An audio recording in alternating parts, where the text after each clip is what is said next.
Baik, assalamualaikum warahmatullahi wabarakatuh. Pemirsa Bang Bob Podcast dimanapun berada, senang sekali malam itu saya ditemani oleh seorang anak muda yang multi talenta. Beliau adalah Bang Azman SP. Selamat datang Mas Azman. Siap, Bang. Apa kabar Bang? Alhamdulillah baik. Alhamdulillah sihat. Jadi saya lihat auranya itu bersari-sari ya. Alhamdulillah. Alhamdulillah. Jadi bisa Bang ceritakan sedikit perjalanan Bang Ya, dari mulai sekolahnya di Manis di SMP, SMA sampailah ke perguruan tinggi. Ah, ya. silakan Bang kita cerita. Mungkin kawan-kawan di luar banyak nak ingin kenal dengan Bang Azman kita itu. Siap, Silakan siap, Bang. siap, siap.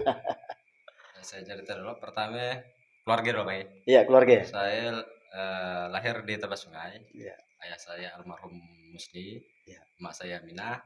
Saya 8 saudara dan saya masuk SD di SD 39 dulu yang itu Dulu SD menjadi Negeri 9 ya? itu menjadi SD Negeri 27. Iya, 7. Kedua SMP 1 di tahun 2 tamat 2001 2001 SMP Negeri 1 Tebas. Ketiga SMA 1 Negeri juga di Di Tebas juga. Tabas ya. Ya. Oke, selanjutnya kuliah di pertanian 2004 masuk dan selesai 2014, 10 tahun. Iya kata dosen saya contoh mahasiswa yang tidak baik untuk ditiru dalam hal lama akak kuliah. HP sebab Karena kelamaan. Biasanya orang S1 Ya. 4 sampai 5 tahun. 6 Ya. tahun lah udah. Ya. Masih ngulang-ngulang ya. Itu 10 tahun. Ya. Nah, di mana sangkutnya itu? Ya. Saya yakin tuh bukan masalah akademik tuh, pasti masalah lain. Ya. Nah, ceritakan Bang. Betul. Pertama saya jarang masuk. Jarang masuk kampus. Paling kerap ke kampus tapi jarang masuk kuliah. Oke, berarti kegiatan di luar kegiatan kuliah tidak di kelas gitu, tapi Ya, di kampus di gitu. kampus. Jadi saya aktif di beberapa organisasi luar di luar kampus. Kalau di kampus pasti aktif. Ada namanya Himasep, Iya. ya himpunan mahasiswa sosial ekonomi pertanian. Mm-mm. Ada di BEM pertanian. Kedua saya aktif juga di luar. Kalau di universitas saya aktif juga di BEM Untan BEM Untan. sebagai menteri waktu menterinya Bang Gali Usmawan. Ada itu menjadi ketua P3 Kabupaten Alhamdulillah, Sangdas. yang Bang Gali Usmawan. Nah, saya menteri advokasi dan kesejahteraan mahasiswa. Advokasi dan kesejahteraan mahasiswa. Iya. Advokasi itu apa itu Bang? Kalau Perlindungan kayak gimana ke pembelaan kayak? kalau advokasi itu dia terkait bukan juga perlindungan, ngumpulkan sih. Iya. Mengumpulkan, mengadvokasi kawan-kawan yang terkait di administrasi perkuliahan. Iya. Terus terkait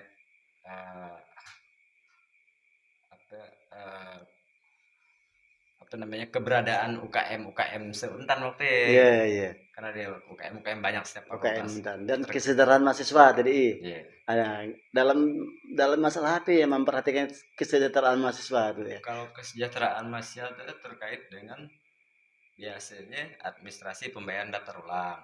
Oh iya. Kedua beasiswa. Jadi kita ya mengcross check di universitas ya apakah memang beasiswa itu tepat sasaran. Yang pertama ya karena beasiswa banyak. Iya. Ada beasiswa BBM, ada BI. Iya. Jadi kita cross check, Bang. Apa apa ya alasan pihak rektorat atau ya, pihak keuangan iya. atau kemahasiswaan menetapkan si A si B Iya, si C iya, iya. ya kita telisik semuanya. Telisik ya. Telisik. Nah, dari pengalaman menelisik ya ada enggak yang pernah ketahuan itu enggak cocok tuh harus diubah ya suhagia enggak ya? Nah, itu mampu tuh enggak tepat misalkan ya. Ya kalau kita berprinsip pada ada sih cuman ya kesalahan lah administrasi lah. Oh iya. Bukan unsur kesengajaan seolah administrasi ya administratif lebih ke administratif. Iya. Tapi pada dasarnya waktu itu memang tepat sasaran lah. Alhamdulillah. Tepat sasaran. Artinya tepat sasaran. Artinya sesuai dengan jabatan kita Menteri Advokasi dan Kesejahteraan Mahasiswa bekerja dengan tepat. Tapi lagi waktu itu kita di Bemontan ya yang penting diaktif di kampus. Oh iya. Mau di kampus apa pun, fakultas Iya. apa pun, yang penting di Untan, yang penting diaktif. Ya udah nggak usah dipersulit. Dia juga dengan administrasi daftar ulang yang penting aktif adalah alasan alibinya dia diisi. Gitu. Nah itu luar biasa tuh Bang. Abang di kampus sebagai Menteri Advokasi Kesejahteraan Mahasiswa. Iya. Yang pada saat dia barangkali Iya. abang sebagai menteri belum sejahtera. Betul. Ini kan luar biasa ya. Betul. Tapi ngomong dia dapat kerja beasiswa. Saya paling anti beasiswa, Pak. Oh iya kan? Paling anti beasiswa. Oh. Karena betul kata Bang, kalau kita bicara kesejahteraan Bang tidak ada standar sebenarnya. Ya. Bila kita sejahtera, apa standar kita sejahtera? Kita yang merasakan. Kita yang merasakan. Tapi saya ada baca sebuah buku Tan Malaka ya. Nah, bagi setiap orang yang ingin memerdekakan orang lain, ia dijamin pasti akan kehilangan kemerdekaan. Bagilah saya menerjemahkan. Luar biasa. Iya. Kata-kata Tan Malaka. Ya, Iya. ya. Nah, jadi tadi ada aktif di BEM, selain dia aktif di mana lagi, Bang? Saya di luar kampus ada namanya HMI. HMI. Himpunan Mahasiswa Indonesia cabang Pontianak. Mahasiswa Indonesia cabang Pontianak. Iya. Kalau HMI Bang gabungan dengan kampus-kampus universitas lain kayak? Seluruh universitas yang ada di Seluruh Pontianak. universitas. Iya. Iya. Jadi saling mengenal dengan Ya, kawan-kawan yang lain. Oh. Kedua di Solmadapar. Solmadapar. Nah, kalau Solmadapar Bang? Solidaritas Mahasiswa Pengembangan Amanat Rakyat. Jadi di internal kampus atau antar kampus? Bang? Antar kampus juga. Antar kampus juga. Antar kampus. Jadi anggotanya pun antar kampus. Antar kampus. Iya. Wah. Dan memang waktu iya di Solmadapar ya apa-apa aja Bang kadang-kadang kegiatan yang dibahas atau aksi nyata ya Solmadapar. Oh iya. Kalau di Solmadapar Bang kita fokusnya ada diskusi aksi. Tidak ada cerita lain. Diskusi aksi. Oh. Demo aksinya demonstrasi. Aksinya di demo ya. Dan demo ya bagian dari dakwah bagi kita waktu itu. Iya betul. Dakwahnya bagi seorang mahasiswa dengan cara demo. Iya. Penerapan aktualisasi dari Tridharma Perguruan Tinggi tadi. Tridharma Perguruan Tinggi. Masih ingat gak Bang Tridharma? Pengabdian kepada masyarakat. Poin-poin yang untuk kita. Iya. Kalau penelitian apa sebagainya kan ya di wilayah lah, pakem nih. Kotaknya lain ya. Kalau pengabdian kepada masyarakat ya salah satunya ya kita ambil contoh Bang, ketika BBM naik kita aksi, ketika listrik naik kita aksi ya. Seperti ya. Salah satu contoh. Kedua setelah aktif di luar kampus sih Bang, saya aktif di NGO. Apa ya? NGO ya. NGO. Non government organization. Organisasi non pemerintah lah ceritanya. Iya, betul. Nah, jadi di bidang apa Bang NGO-nya? Waktunya di bidang sektor korupsi di sektor perkebunan kehutanan. Karena waktu itu kehutanan masih oke sih. Perkebunan baru marak-maraknya 2009, 2008 dari 2009 sampai 2000.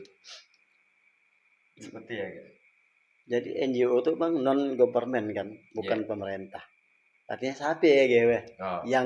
Yang katakan mendanai atau memprakarsai ya Bang? Kita didanai asing. Asing ya? Ini asing waktunya kan ada kerjasama dengan bukan asing dalam tanda kutip Bang ya. Dan programnya tentang transparansi kebijakan konsesi di wilayah hutan, konsesi perkebunan, sehingga saya pikir bagus untuk kita terapkan dan bahkan Bang kita joinnya dengan ICW waktu itu. Indonesian Corruption Watch. Oh iya. Bukan lagi join sih apa namanya, memang bagian dari partner kerja gitu. Iya.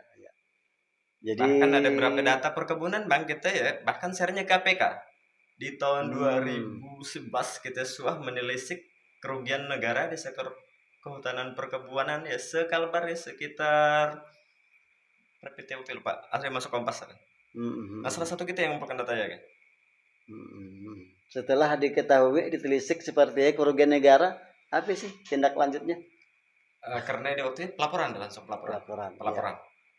Dan ada berapa orang yang udah hari itu bukan terlapor, mengalami mengalami apa dia? Bahasa apa sih? Menjadi tersangka dari hasil laporannya. Berarti ada tindak lanjut lah ya. Dari hasil yang kita telisik tadi ya. Pada saat kita masih di NGO ya tadi. Nah artinya kan suatu keberhasilan. Nah sisilah kita gabung di NGO ya. Nah jadi seiring dengan perjalanan Abang tadi ceritakan dari SD, SMP, SMA sampai kuliah sampai aktif. Nah dengar kabar tuh Bang Asman tuh berminat untuk nyalek. Berminat untuk caleg. Sebelumnya juga Bang saya promosi sekalian. Bolehlah promosi lah. Podcast Bob. Saya waktu di 2000 2021 Ah. saya ikut mediator non hakim. 2021 ikut mediator non hakim. Jadi mediator yang bersertifikat. Apa itu, di bidang apa itu Pak, non hakim? Sengketa. Jadi saya mediasi mungkin kalau mediasi kan ada pihak-pihak yang betul, bertantangan lah udah.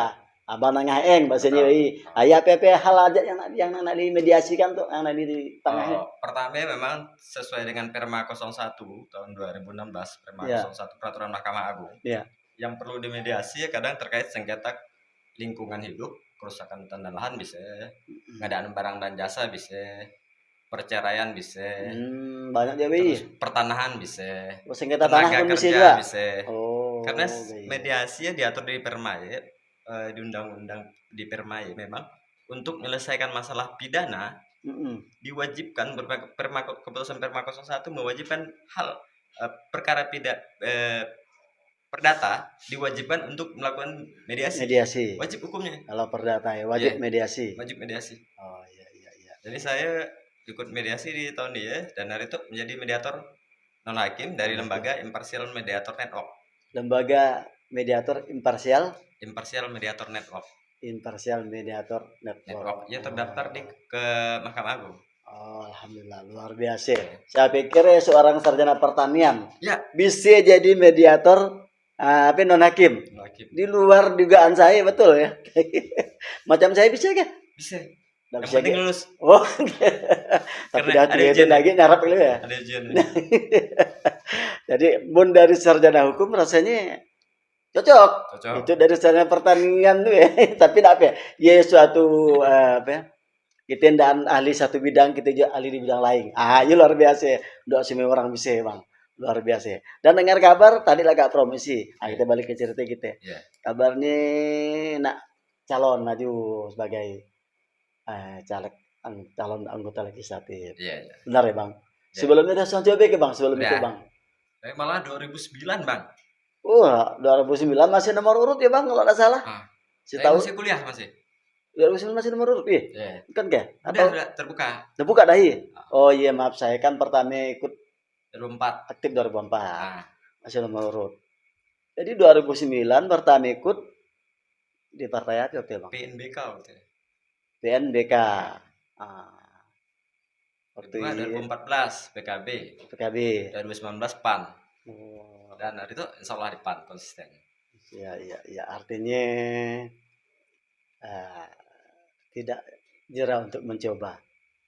Artinya selalu berusaha mencari yang terbaik. Iya. Tidak masalah Bang. Ciri-ciri orang nak berhasil memang harus gagal dulu. Kayak gitu. Jadi misalkan nyalek. Kita kan pernah melalui sistem yang 2004 pertama dulu kan, abang ikut. Kemudian beralih ke sistem berikutnya 2009. Ada perbedaan sistem waktu ya kan. Menurut pemikiran Bang Hasmanto sebagai orang terbuka tertutup. Gimana pandangan abang lah menyikapinya waktu itu? Yang pertama Bang, mungkin salah satu partai politik di Indonesia yang tidak menginginkan sistem tertutup PAN. Yang tidak menginginkan sistem tertutup. Karena apapun keputusannya PAN tetap ngotot untuk sistem terbuka. Iya. Tapi kalau pikiran saya pribadi, saya mengatakan, saya pikir tidak masalah untuk terbuka dan tertutup. Tapi dengan yang penting, apakah internal partainya terbuka tertutup juga gitu. Dalam rekrutmen pencalekan itu, calon-calonnya, pengkaderannya. Kalau pengkaderannya udah masif seperti partai-partai besar ya, memang kecenderungan seperti tertutup gitu. Kalau partai yang baru berdiri itu kan agak agak khawatir deh. Betul. Lain cara perekrutannya kan. Tapi karena kita bukan terbentur sih, karena memang ada setiap berpolitik ada aturan mainnya terkait dengan undang-undang pemilu itu. Undang-undang PKPU 10 yang dipersetujukan Semari jadi terbuka. Jadi memang pendapat saya sih suka terbuka. Dan memang naik calon. Dan dia berhak dengan suara yang terbanyak. Walaupun dia di nomor urut paling bawah. Ya suatu kemajuan dalam berdemokrasi menurut penilaian saya.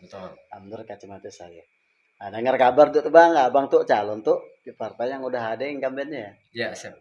Nah, Ya. partai yang udah ada incumbent-nya. Tang beraninya bahasa gitu ya. Ya. Apa sih yang memotivasi ya Bang? Yang pertama, Bang, kita melihat sistem pemilu pada hari itu. Kedua, kecepatan teknologi dan informasi. Ya. Jadi saya pikir kalau incumbent pada hari itu terlambat dalam teknologi dan informasi, ya punya celah. Kalau bicara ngapain tak mau, semua orang yang mencalonkan diri pasti punya keyakinan ingin menang. Pasti. Pasti. Ya, cocok ke saya. Nah, tapi hitung-hitungannya pun salah. Hmm. Hitung-hitungan kita pun dari awal coba kita hitung-hitung otak atik ya. Insya Allah. Ya. Jadi tidak ada jalan untuk takut saya pikir, Ya. dan tidak ada jalan untuk mencoba. Ya. Karena itu bukan percobaan. Ya. Walaupun kalah ya, bahasa orang kan gitu, Ya, Bang. kalah terhormat lah kita ya. Kan Ada yang mengatakan pelengkap kayak serius. Iya. Saya pikir setiap partai manapun tidak ada yang namanya pelengkap, Ya. semuanya serius. Karena pasti punya suara. Ya. Kecuali tadi suaranya nol, baru pelengkap. Betul tidak bergerak. Dia pun dia seorang nggak milih kan? Iya. Gitu. Dia pun tidak milih dari dia seorang. Iya. Ya seandainya, seandainya terpilih, apa aja yang diutamakan tuh kepada masyarakat tuh Bang? Ya, salah satu pertanyaan yang ditunggu-tunggu tuh ya. Seandainya terpilih. Yang biasa ya di masyarakat ya. Betul. Namun nggak terpilih orang apa? Misalkan. Kalau saya sih Bang lebih cenderung apa? Yang pertama, kadang gitu semuanya orang tahu bahwa dewannya tugas dan fungsinya budgeting, controlling, legislasi, semuanya orang tahu. Tapi tidak semua orang tua, orang mengetahui gimana caranya. Ya. Kita ambil contoh Bang, ada enggak satu perda yang mengatur perda yang mengatur tentang kemudahan akses kawan-kawan pertanian terhadap kebutuhannya? Belum. Bagaimana mendorongnya perda ya? Iya. Tak perda apa lah bagi. Ada enggak perda yang bisa mengatur bahwa setiap nelayan ya bisa ikut berpartisipasi menambah nilai ekonomi dalam mengelola hasil sumber daya laut? Belum ada. Okay. Yang setahu saya nelayan itu dapat ikan jual. Dapat ikan jual ke cangkau. Ya, ada enggak misalkan seorang pekebun atau tukang sayur hortikultura atau taman hortikultura mempunyai akses untuk menjamin masa depan dia juga terkait apa yang diperlukannya, kepada siapa dia mengadu. Iya. Nah itu yang belum tuh ya, belum ada. Nah, kita berharap nanti Bang Asman kalau jadi dewan bisa memperjuangkan kawan-kawan ya tadi. Insyaallah. Masyarakat kecil, masyarakat pertanian tuh ya. Harapan kita iya Bang yang utama. Iya. Kalau bicara cerita apa? Pokir, apa Bang? Iya. Ya pokir semua orang bisa. By phone pun bisa Bang. Iya. Tinggal telepon kau butuh apa, Jalan ke dunia lecet dulu lah. Walaupun misalkan kita ada Piltabas Sebawi jalan seming lecet. Ya. Kan enggak lah juga kita ngakal ya gitu. Iya. Ya maksud saya biar saya dan bola ya tinggal kita memilah bagaimana yang lebih membutuhkan ya terhadap akses jalan dia gitu. Kalau contohnya jalan seperti ya.